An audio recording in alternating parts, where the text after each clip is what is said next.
Dre all day. Dre Baldwin, balloverseas.com, the Overseas Basketball Blueprint. We're addressing in this conversation is how to set yourself up for success once you sign to play professional basketball or when you're about to sign. If you're watching this on video, please like, comment, share the video, let people know that we are giving game and we are the plug for you to play professional basketball overseas. And if you are listening to this on the podcasting app, please leave a rating and review of the show, follow us, subscribe, whatever that happens to be, wherever you happen to be listening. Now, how do you set yourself up for success when it comes to overseas ball? A situation that may occur, and this happens sometimes with players who have had strong college performances and you have an agent, maybe you don't, but you have when you have multiple offers from more than one team to play professional basketball, the question I get asked this often by players is, which job do you think is better for me? Which job should I take? How do I decide which job I should choose? Here's the answer to the question. The answer is not. So let me tell you what the answer is not, then I'll tell you what the answer is.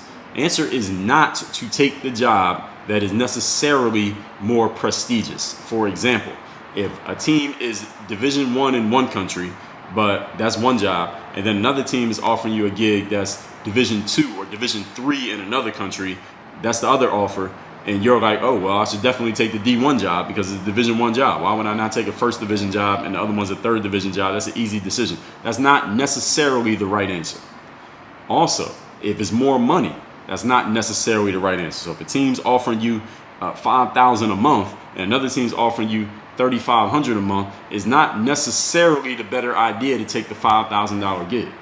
Or if you just think the team in one league is just, they got better players. Like this league has players who played in the NBA or players who were just he was on the Brooklyn Nets and the San Antonio Spurs 2 years ago. These guys in this league that I'd be playing against, but in this league over here, I never heard of none of these dudes. I should probably take this one so I could challenge myself and go against the better player. That's not necessarily the better decision. And let me explain to you why. Because once you get on playing overseas, whatever job you decide to take and wherever you decide to play, remember that what you are in is a performance and results-based business. It is not a who I'm standing next to based business. It is not a whose name can I drop based business. This is a performance-based business. Meaning, if you have two offers, you got a Division I job in this country and you got a Division III job in this country, and you take the Division I job, let's say you go to that D1 job and you can't even crack the rotation. Let's say you can't even beat out the incumbent who's a starter and he's from the country. He's a local player, but you can't beat him out for the starting job. And now the team doesn't want to keep you because they're not going to pay 5,000 euros a month to a guy who can't even be the starting point guard. Now you don't have any job. And now the team that you passed on, they already signed somebody else and they don't want you now. Now what are you going to do? So if you take the job in a league that has players that you heard of because they played in the NBA and now you got to play against them, and then those dudes are carving you up when you get on the court, now you looking like a bum because you're getting your ass bust by these other players that you wanted to challenge yourself against. Now you out of a job. Now your agent looks bad. Now you don't have a gig. Now what you going to do? So sometimes in basketball and also in life, you got to be strategic about which opportunities you take. Just because an opportunity seems bigger or more prestigious or is more money or you're going to get more of a look or more attention or whatever it is that's serving your ego, that may not necessarily be the best thing for your long-term success. It might not necessarily be the best thing for your career. You might need to take the smaller gig and dominate in that smaller gig, or at least be solid in that smaller gig, so you can get your feet, so you can get the ground under your feet. So you can get your feet wet, you can get established, you can prove that you can play. So then when that season's up and it's time for you to move up to another job, now at least you've established yourself. You got a foundation of, all right, this dude did his thing in this season on this team. Now when you move up, if you happen to falter at that next gig, you could at least always point back to your previous gig. But if you fuck up in the first gig and you look bad in your very first opportunity, you might not get a second opportunity. So that's why it's so important that first gig, you got to do it right. If you look at the music business, for example, when a musician comes out, if their first album is trash, they may not get a chance to put out their second album because the record label doesn't want to put any promotion or any energy behind the second label because the second album, because the first one was trash. They was like, all right, the first one didn't do too well. We ain't getting behind the second one. They already failed once. We ain't doing that again.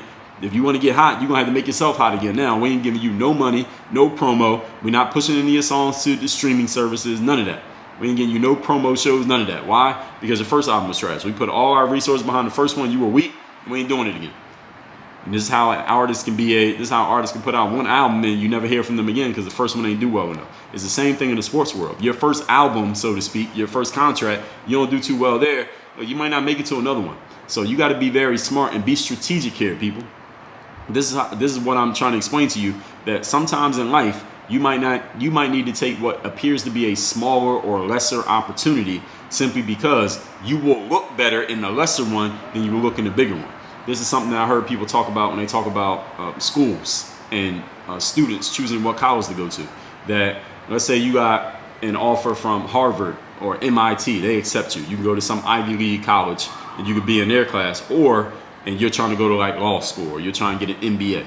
Or you could go to some no-name school that nobody ever heard of before, and they got a law program, they got an MBA program as well.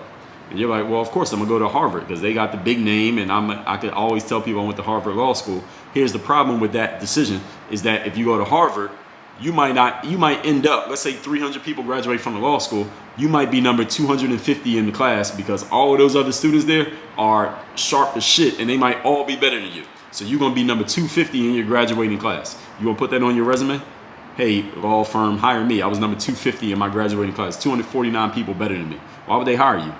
I was 249 people better than you. Well, let me go find somebody who beat you out. Let me find one of the people who beat you. Why don't I hire you? But had you gone to that no-name school, you might have been number one in the class. And you could always say, hey, I was number one in my graduating law class. And you're a superstar and you look like a celebrity because you were number one in your class. Law firms will at least give you a look like, damn, number one in their class? I never heard of the school, but shit, number one is number one. All right, and that's it. It looks completely different to be number one to be number 250. Would you agree? Now, again, where you did it at, does that matter on some level? Yes, but as human beings, you got to understand how human beings think. Most of them don't. All right, most human beings, we unconsciously make snap decisions. We see somebody was number 250, I'm automatically thinking it was 249 people better than them. They're not the pick of the crop. They're not the pick of the litter. Let me go find somebody else. This person was number one. All right, this person's a star. This person dominated. They know what it feels like to be number one. All right, they might be able to work with us.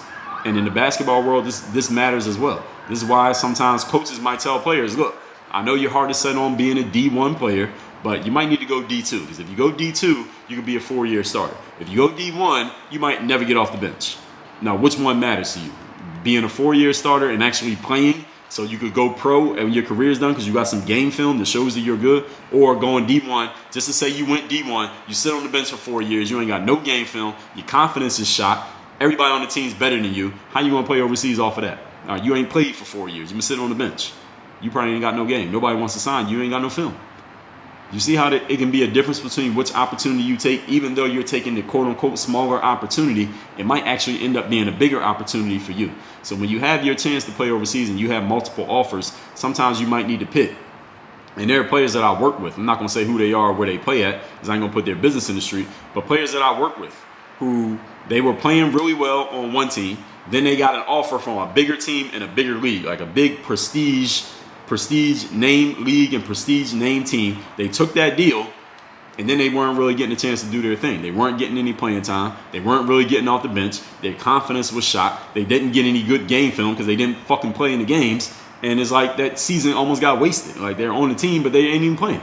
But had they stayed at the level that they were at, maybe go to a different team or stay on the team that they were on, they'd be playing the whole game, dominating, scoring 20, 30 points, getting all these highlights, and that would help their career even more. Even though they made more money at the prestige job, wasn't really worth the money.